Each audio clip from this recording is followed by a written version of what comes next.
name is Eric M Loyd. I have a master's in psychology, neuropsychology concentration. Today I wanted to read from Brandeis.edu.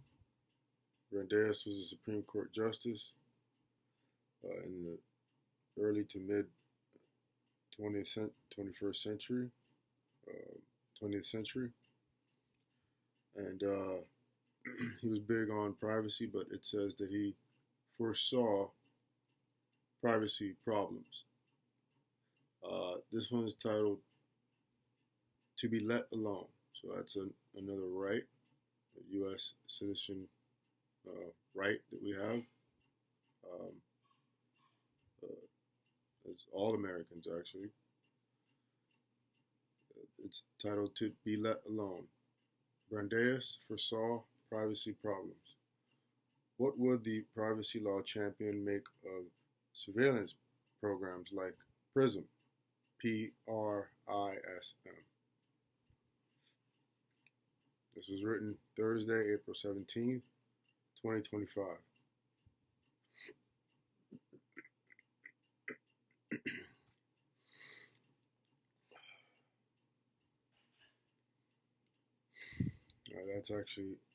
That's got to be an incorrect date, or maybe they published for that date, but today's the 16th, so maybe they write their stuff early and published it early. It has a picture Louis Brandeis at his desk.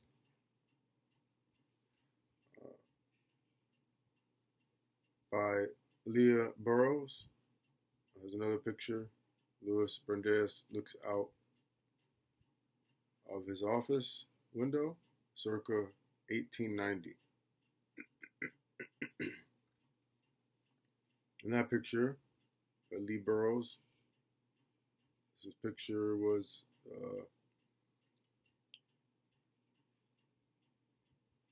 or this caption, this part was written in 2013, July 24, by Leah Burrows. It says, recent innovations and business methods call attention to the next step, which must be taken for the protection of the person and for securing to the individual the right, quote, to be let alone, end quote. Numerous mechanical devices threaten to make good the prediction that, quote, what is whispered in the closet shall be proclaimed from the housetops, end quote. That's Brandeis speaking directly. Could an op-ed in the Wall Street Journal or the Boston Globe about the National Security Agency's NSA's secret surveillance programs right? So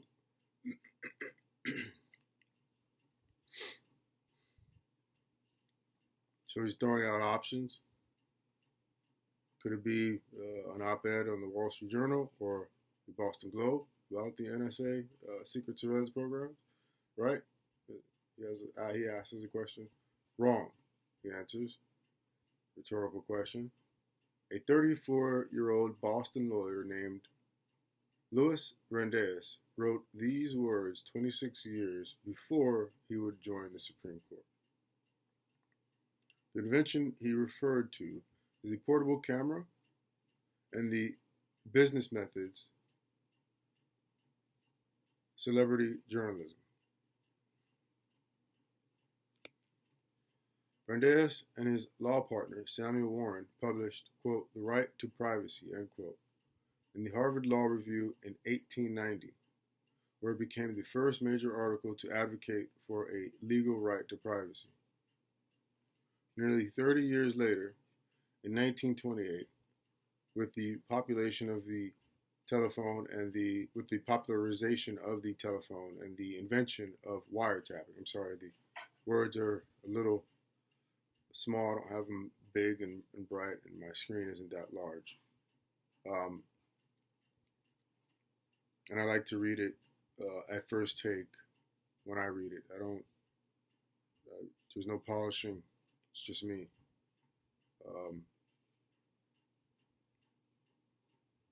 So nearly 30 years later, in 1928, with the popularization of the telephone and the invention of wiretapping, Supreme Court Justice Brandeis argued for a constitutional right to privacy in a dissenting opinion in Olmstead versus United States. So that's Olmstead, Olmstead, Olmstead versus United States. Today, technology and privacy are at another crossroads. When former NSA contractor Edward Snowden recently revealed the security agency's conducts, dragnet surveillance of the phone, and internet records of millions of Americans, he reignited the debate about a citizen's right to privacy. This was in the last 20 years, 15 years. Just as first as an attorney, well, then as a jurist, Brandeis was the single most important figure in the history of the concept of privacy. End quote.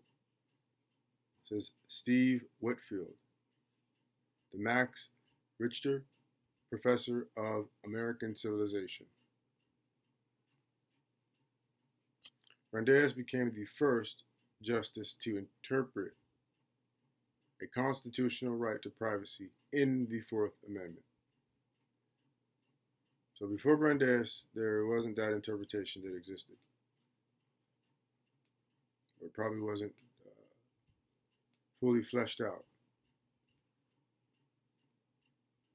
What was meant fully by that amendment.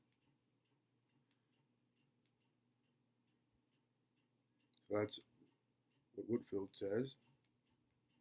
He also wanted the first jurist to recognize the threat technology posed to citizens. I love technology. I always wanted to make things ever since I was little. Set out to be an engineer. I took many of the classes. I've made a couple projects here and there, made some electronics, computer programs, very simple ones. I've taken most of the classes, but I also believe that there are limitations to the technology, and the technology should always deal in human factors, in ethics. With great power comes great responsibility. So, quote, the progress of science in furnishing the government with means of espionage is not likely to stop with wiretapping, end quote. Brandeis wrote in Olmstead, a case in which the government illegally wiretapped the conversations of a suspected bootlegger. Quote, ways may someday be developed by which the government, without removing papers from secret drawers, can reproduce them in court, and by which it will be enabled to expose a jury the most intimate occurrences of the home.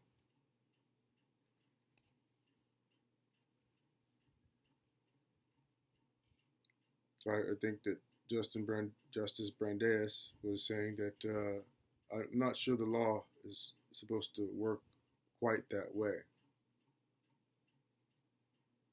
I'm sure there's some separation, some limitations to this. Today, Brandeis' words sound prophetic. Prophetic. The prophet. He foresaw this coming. Quote, Brandeis was ahead of his time in his awareness of the role technology played in evolving legal standards. End quote. This explains President Frederick Lawrence, a noted legal scholar specializing in First Amendment issues.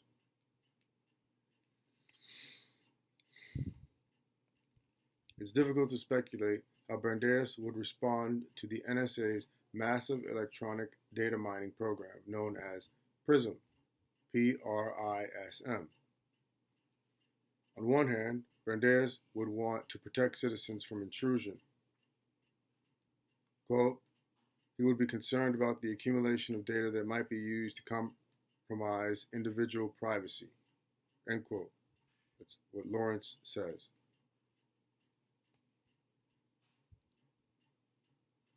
On the other hand, Brandeis might have difficulty reconciling privacy and security. So it seems like they have to be at opposite ends of the spectrum. You can't have both. You can't have the privacy and the security. They absolutely must be on opposite sides. They are opposite sides of a magnet. There's no way to have your cake and eat it too. Absolutely no way. We've already determined that. So I'm back to the article. Brandeis could not have anticipated the right of privacy would be pitted against national security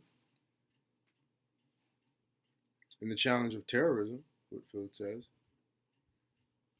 Quote, the stakes are considerably higher today than in Brandeis' time.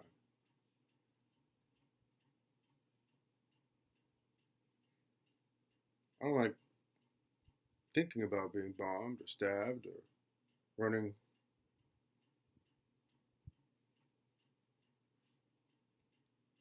my little cross-country mileage every day, being worried. But I also know I don't like the other.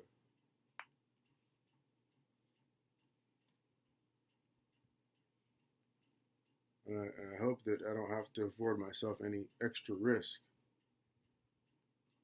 by moving one way or the other, slightly, or completely.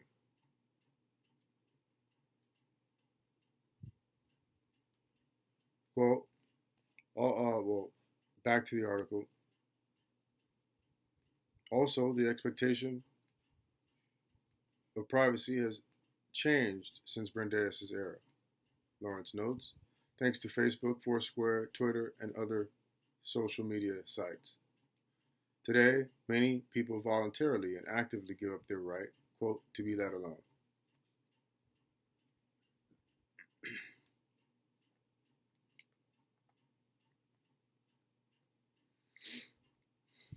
Or is it saying that these programs inherently take the people's data and abuse their privacy?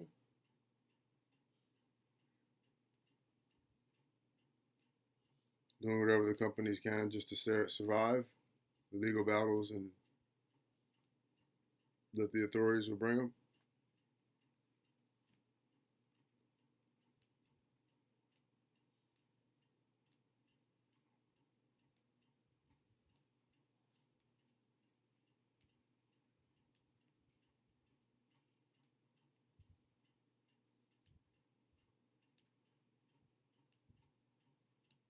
I know that there's privacy standards on Facebook.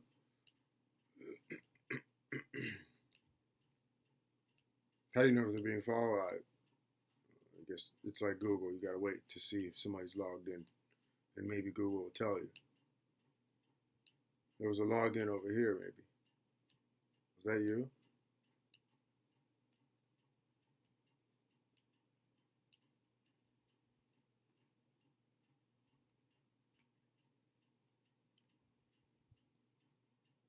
I mean, beyond all the other extra privacy matters, solutions that we have, that we already use.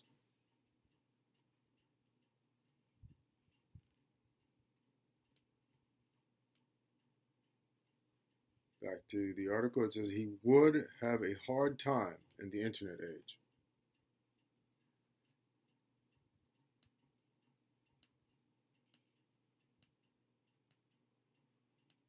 Where there is nothing but information and no separation between your life and someone else's. Unquote. It's Dan Breen, senior lecturer in legal studies.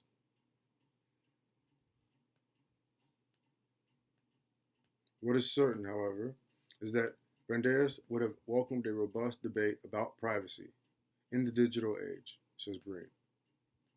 Quote, Brandeis believed in the value of experience. He would think that a genuine debate would be the best way to handle this situation, end quote.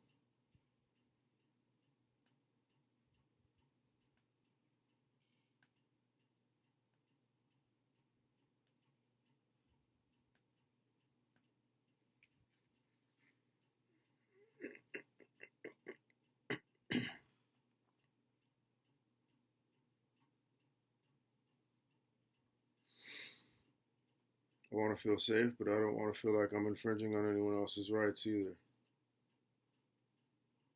Maybe that's just me. I've always felt that way.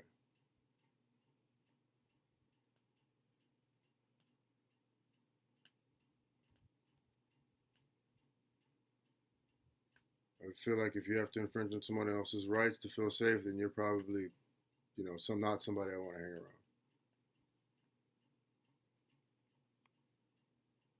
I could be wrong. It could be, wow, that's naive.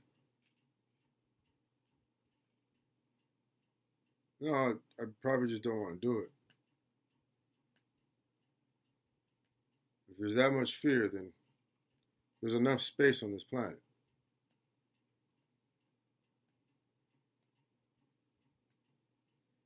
About Brandeis University, as a top tier private research university with a focus on liberal arts, Brandeis University is dedicated to teaching and mentorship of undergraduate and graduate students, engaging them meaningfully in the groundbreaking research of our facility.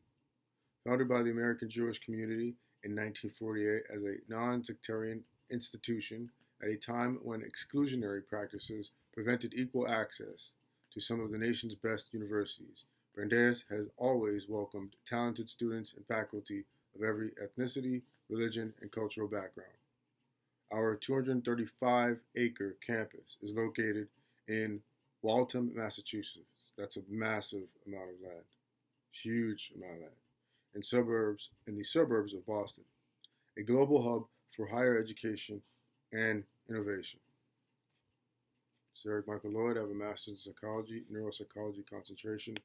Thank you for your time.